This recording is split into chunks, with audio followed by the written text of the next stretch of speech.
राजेश खन्ना महबूब studio में shooting कर रहे थे एंड तभी वहां एक एक्टर आ जाता है उनको पीटने, क्योंकि राजेश खन्ना ने उनसे उनकी बंदी छीन ली थी। और ये एक्टर और कोई नहीं, ये थे संजय दत्त। बट ऐसा क्यों? एंड यही नहीं, उनकी इसी वजह से ऋषि कपूर से भी लड़ाई हो गई थी एंड ये सब हुआ एक लड़की की वजह से।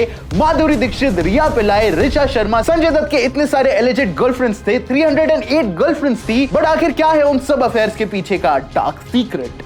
माधुरी को संजय दत्त से दूर करवाने में उनके पिताजी का हाथ था। इस बात की क्या गारंटी कि he could be a very good husband?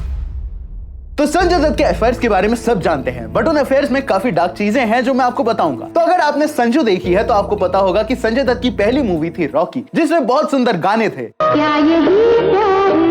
And ये मूवी एक बहुत बड़ी हिट थी। कमाल था कि ये एक डेब्यू मूवी थी एंड स्टिल संजय दत्त को इससे बहुत बड़ी सक्सेस मिली। बट साथ साथ मिला पहला अफेयर, जिसकी वजह से हुआ राजेश खन्ना और ऋषि कपूर से झगड़ा। तो रॉकी मूवी में थी उस टाइम की क्रश टीना मुनीम जी, जो अब टीना अंबानी के नाम से जानी जाती है। एंड बॉलीवुड में मोस्टली एक्टर्स के रिलेशंस बॉलीवुड से ही शुरू होते हैं। एंड रॉकी में संजय दत्त और टीना काफी क्लोज आ गए, इनकी ऑन स्क्रीन और ऑफ स्क्रीन केमिस्ट्री बनती जा रही थी। बट फिर हुआ कुछ ऐसा जिसने सब बदल दिया। तो 3 मई 1981 को खबर आई कि नरगिस दत्त जी हमारे बीच नहीं रही। एंड ये बहुत ही शॉकिंग था कि आपकी पहली मूवी रिलीज हुई हो और आपकी सबसे करीबी दोस्त, आपकी मॉम, आपके साथ ना हो। ये बहुत सैड फेस था। संजू मूवी में इस टॉपिक को जिस तरीके से दिखाया गया है, उससे पता चलता है कि संजय दत्त कितना डिस्टर्ब हो गए थे इन सब चीजों से। और यही वो चीज थी जिससे सब बिगड़ता चला गया। तो नरगिस जी के जाने के बाद अब संजय दत्त के साथ कोई नहीं था एक्सेप्ट टीना मुनीम। आप उस टाइम के कोई भी इंटरव्यू ले लीजिए, संजय दत्त चुप नहीं होते थे, ये कहते हुए कि कैसे टीना ने उनकी मम्मी की जगह ली है। टीना ने सिर्फ उन्हें सपोर्ट नहीं किया है, बट उन्हें एक बेटर पर्सन भी बनाया है। जैसे टीना ने उनके फैमिली मैटर्स, उनके डिप्रेशन, हर चीज को एक सोल्यूशन दिया है। And that's how Sanjay Dutt को पता चला that she is the one. And Tina also प्यार में गिर चुकी थी। इतना कि संजय को उन पे ब्लाइंड ट्रस्ट था, इतना कि जब टीना के कई अफेयर्स न्यूज में आते थे तो वो कहते थे कि मुझे टीना पे भरोसा है और वो मुझे कभी चीट नहीं कर सकती। बट फिर कुछ ऐसा हुआ जिसे किसी ने एक्सपेक्ट नहीं किया था। तो कुछ टाइम बाद खबर आती है कि टीना मुनीम डेट कर रही है राजेश खन्ना को। व्हाट? संजय दत्त का क्या हुआ? तो संजू मूवी में आपने देखा होगा कि कैसे अपनी मदर को खोने के बाद संजय एडिक्शन में पड़ गए थे, जिसे छोड़ना और भी मुश्किल होता जा रहा था। एंड इसका सबसे ज्यादा असर पड़ रहा था टीना मुनीम की लाइफ पे। टीना ने कई बार संजय दत्त को बोला एडिक्शन छोड़ने को, बट वो कहां सुनने वाले थे। एंड ऐसे रिलेशनशिप का क्या होता है सब जानते हैं। टीना और संजय में दूरियां आने लग गई। जहां संजय को लगा कि ये सब फिक्स हो जाएगा, वहीं ये बिगड़ता चला गया। खबर आने लगी कि she is dating Rishi Kapoor. जी हां, जब संजय दत्त का बुरा फेस चल रहा था तभी इन खबरों ने उनका दिमाग खराब कर दिया। एंड फिर क्या था, वो गुस्से में गुलशन ग्रोवर को लेकर पहुंचे ऋषि कपूर के घर उनसे लड़ने के लिए, क्योंकि उन्हें लग रहा था कि ऋषि कपूर ने पता होते सोते भी उनकी गर्लफ्रेंड के साथ गुलू गुलू किया। बट फैक्ट ये था कि ये सारी रूमर्स फेक थी एंड इवन वो घर पे नहीं थे। एंड ऐसे ऋषि कपूर जी बच गए। बट क्या आपको पता है कि कौन सी रूमर सच्ची थी? राजेश खन्ना वाली। तो जब संजय दत्त को पता चला कि ये सच है और कैसे टीना ने उन्हें बस यूज किया है और इमोशनली उनके दिल के साथ खेला है, तो वो आग बबूला हो गए। I mean, अपनी मदर को खोने का दुख, नशे में पड़े रहना और अब चीटिंग, ये सब पाइल अप होकर गुस्से में बदल गया। संजय दत्त ने अपने दोस्त गुलशन ग्रोवर को लिया और पहुंचे महबूब स्टूडियो राजेश खन्ना से झगड़ा करने। बट राजेश खन्ना की किस्मत, एक्टर तो चीटर है, तो now he just had to let her go. समझे गाइस? इसमें तुम्हारी गलती नहीं है। चीट करने वाले ऐसे भी चीट करेगा और वैसे भी। ये रिलेशनशिप खत्म हो गया, बट फिर आया एक ऐसा रिलेशनशिप जो कनेक्ट हुआ अमिताभ बच्चन जी से। तो टीना मुनीम के बाद संजय दत्त अब बहुत ज्यादा अकेले थे एंड डिप्रेशन में थे। एंड गेस करो उस टाइम पे उस हालत में कौन था? रेखा जी। जी हाँ, हर तरफ खबर आने लग गई कि संजय दत्त डेट कर रहे हैं रेखा जी को। I mean, अगर तुमने ये वाली वीडियो देखी है तो तुम्हें पता होगा कि रेखा जी के अफेयर्स के बारे में काफी सारी चीजें मीडिया में चलती थी। एंड ये उनमें से एक थी जिसकी एंडिंग बहुत बेकार होने वाली थी। तो 1984 में आई जमीन आसमान एंड इसके अंदर थे संजय दत्त और रेखा। ये मूवी अच्छे से परफॉर्म तो नहीं कर पाई, बट इसकी वजह से ये दोनों काफी क्लोज आ गए थे। ये दोनों अकेले थे and they were looking for something. And ऐसे ये रूमर्स बढ़ने लगे। मैगजीन्स में आने लगा कि रेखा संजय दत्त से सीक्रेटली शादी कर चुकी है एंड इसीलिए वो सिंदूर भी लगाती है। I mean, ये न्यूज वालों को प्राइवेट शादी में बुलाता कौन है भाई? मेरे खुद के मम्मी पापा की शादी में मुझे नहीं बुलाया था। बट जहां ये रिलेशनशिप सबको अच्छा लग रहा था, वही आया एक डार्क एंड। तो ये रूमर्स इतने बढ़ गए कि संजय दत्त ने सामने आके बताया कि नहीं, मैं और रेखा मैरिड नहीं है। बट हाँ, ये दोनों में कुछ तो चल रहा था जिसकी कंफर्मेशन हमें मिली रेखा से। कुछ आर्टिकल्स क्लेम करती है कि रेखा जी ने संजय दत्त को डेट किया था, बट सिर्फ अमिताभ बच्चन को जेलस फील कराने के लिए। I mean, इतना गलेबल कौन ही होगा जिसके साथ कोई सिर्फ 2 महीने प्यार करे ताकि वो अपने एक्स के पास चले जाए।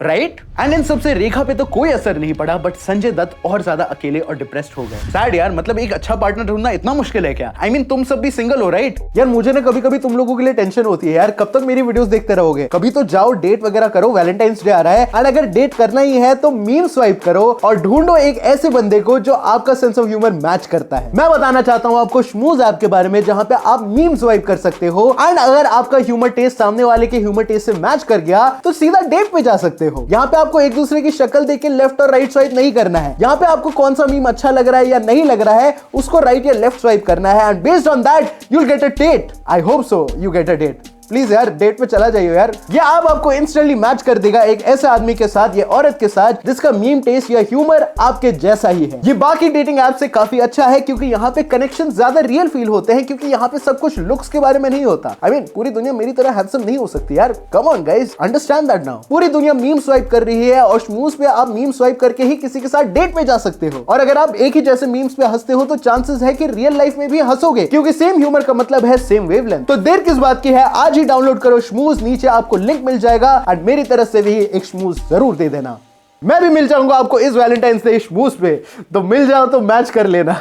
बाय। तो अब रेखा के बाद सुनील दत्त जी समझ गए कि संजय को अब एक राइट पार्टनर की जरूरत है, और ऐसे उनकी लाइफ में आई वो इंसान जिस पे संजय दत्त ने माधुरी दीक्षित जी के साथ चीट कर दिया। तो संजय को बचपन से एक लड़की पर क्रश था, ऋचा शर्मा। संजय उन्हें लाइक तो करते थे, बट ऋचा की तरफ से मामला ठंडा था। डिस्पाइट ऑफ रिजेक्शन हमारे संजू बाबा ने हार नहीं मानी, उन्होंने उनका टेलीफोन नंबर कहीं से निकाला और बातें शुरू कर दी। ये रिलेशनशिप शायद इतना डीप नहीं होता। के बाद 1987 में आग ही आग मूवी की शूटिंग के दौरान संजू बाबा ने ऋचा को प्रपोज कर दिया, एंड गेस व्हाट, ऋचा ने भी हाँ कर दिया, एंड दोनों ने फाइनली वो किया जो तीना मुनीम के साथ करना चाहते थे, शादी। एंड गेस व्हाट, खुशियां सिर्फ यही नहीं रुकी। थोड़े ही टाइम बाद उनके घर पैदा हुई उनकी बेटी त्रिशाला दत्त। ये रिश्ता अब स्मूथ जा रहा था। संजू बाबा के पास फाइनली अपनी एक फैमिली थी, बट फिर आया संजय दत्त का सबसे बड़ा डार्क अफेयर।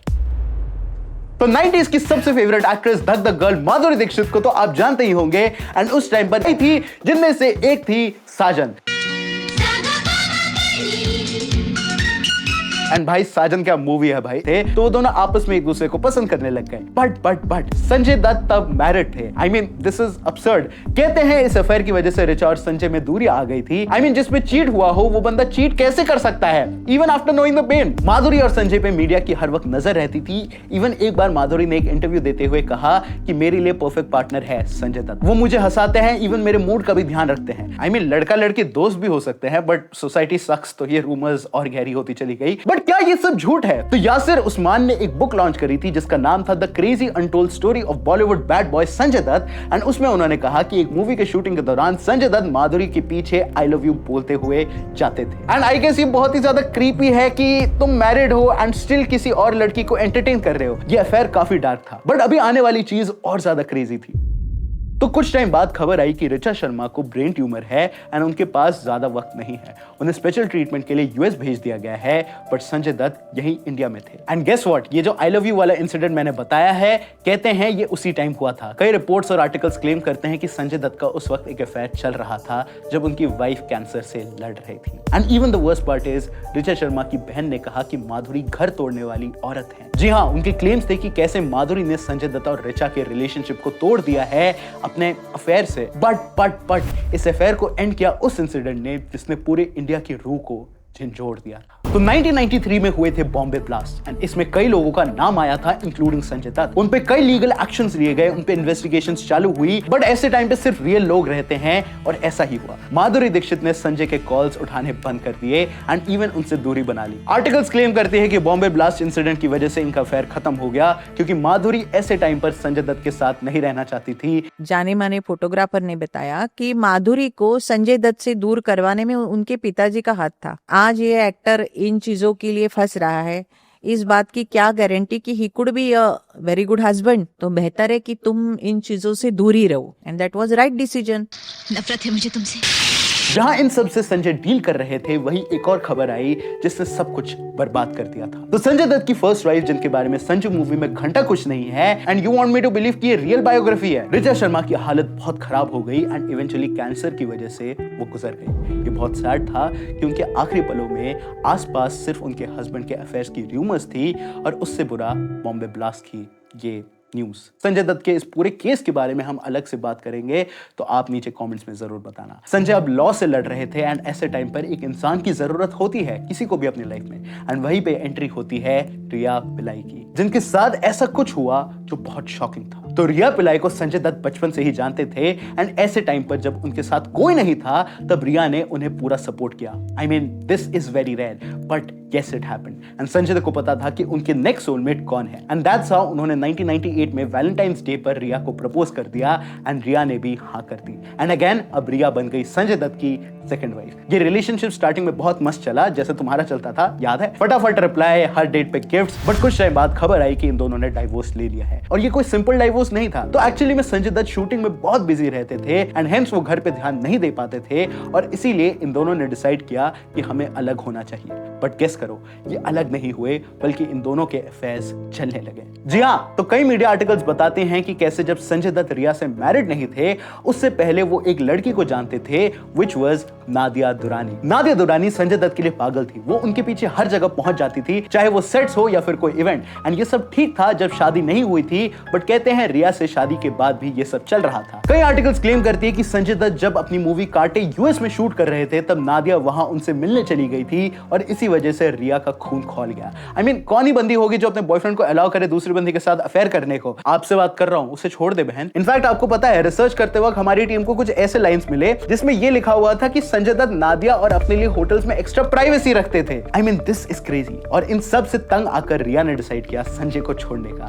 एंड कई साल बाद इन्होंने डाइवोर्स ले लिया। बट क्या आपको रिया के अफेयर के बारे में पता है? तो इवेंचुअली जब रिया ने देखा कि कैसे Sanjay is doing all of this और पता है कि अब तो अलग होना ही है, तो रिया ने स्टार्ट किया डेट करना टेनिस प्लेयर लिएंडर पेस को। एंड ये दोनों अफेयर्स तब थे जब इन दोनों का डाइवोर्स नहीं हुआ था। डैम भाई, दिल्ली वाले रिलेशनशिप्स है ये तो।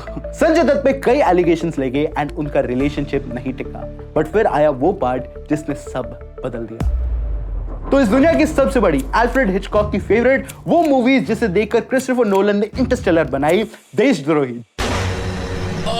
जी हाँ, केआरके की मास्टरपीस मूवी में एक एक्ट्रेस को तो आपने जरूर देखा होगा, मान्यता, जिनका असली नाम है दिलनवाज शेख। एंड कहते हैं कि एक फेज था जब संजय दत्त को किसी के सपोर्ट की बहुत नीड थी एंड वहां उनके लिए अवेलेबल थी मान्यता दत्त। बट ये दोनों शादी नहीं कर सकते थे क्योंकि लॉस के हिसाब से मान्यता हिंदू नहीं थी। तो गेस व्हाट, मान्यता ने अपना धर्म परिवर्तन कर लिया। जी हाँ, वो मुस्लिम से बन गई हिंदू। बट इनका भी डाइवोर्स हो गया। Just kidding. Finally Sanjay Dutt को मिली वो पार्टनर जिन्होंने उनके पास कंट्रोवर्सीज और उनके 308 गर्लफ्रेंड एके बॉडी काउंट को एक्सेप्ट किया। But now they were happily married. फिर उनके ट्विंस पैदा हुए, शाहरन एंड इकरा। एंड गेस, अभी भी ये दोनों हैप्पीली मैरिड हैं एंड आई होप ये लोग हमेशा साथ रहें। ज्यादा रोमांटिक कौन है? आई थिंक मैं हूं यार, वो होना ही पड़ता है।